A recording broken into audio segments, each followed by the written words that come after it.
താമരശ്ശേരി രൂപതയുടെ Ruby jubilee ഭാഗമായി രൂപത കുടുംബ കൂട്ടായ്മയുടെ നേതൃത്വത്തിൽ ഇടയനോടൊപ്പം എന്ന പേരിൽ രൂപതയിലെ ശാരീരിക മാനസിക വെല്ലുവിളി നേരിടുന്ന വ്യക്തികളുടെയും കുടുംബാംഗങ്ങളുടെയും ക്രിസ്മസ് ആഘോഷം താമരശ്ശേരി രൂപതാധ്യക്ഷൻ മാർ റെമിജിയൂസ് ഇഞ്ചനാനിയിൽ പിതാവിന്റെ സാന്നിധ്യത്തിൽ നടത്തപ്പെട്ടു.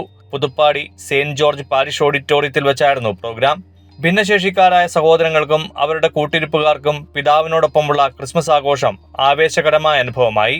അവരെ കേൾക്കാനും ചേർത്ത് പിടിക്കാനും തയ്യാറായിക്കൊണ്ട് ബിഷപ്പ് അവർക്കും സഭാഗാത്രത്തിൽ സവിശേഷ സ്ഥാനമുണ്ടെന്ന് ബോധ്യപ്പെടുത്തി. കൊച്ചു വിനോദങ്ങളിലും ക്രിസ്മസ് ഗാനങ്ങളിലും പങ്കെടുത്തുകൊണ്ട് ഉണ്ണീശോയുടെ തിരുജനനത്തിന്റെ സന്തോഷത്തിൽ അവരും പങ്കാളികളായി.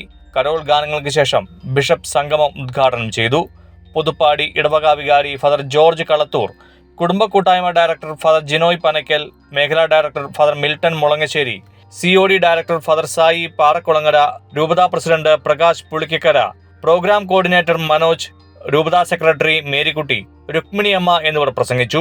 ഭിന്നശേഷിക്കാരും കുടുംബാംഗങ്ങളുമായി 313 പേർ സംഗമത്തിൽ പങ്കെടുത്തു.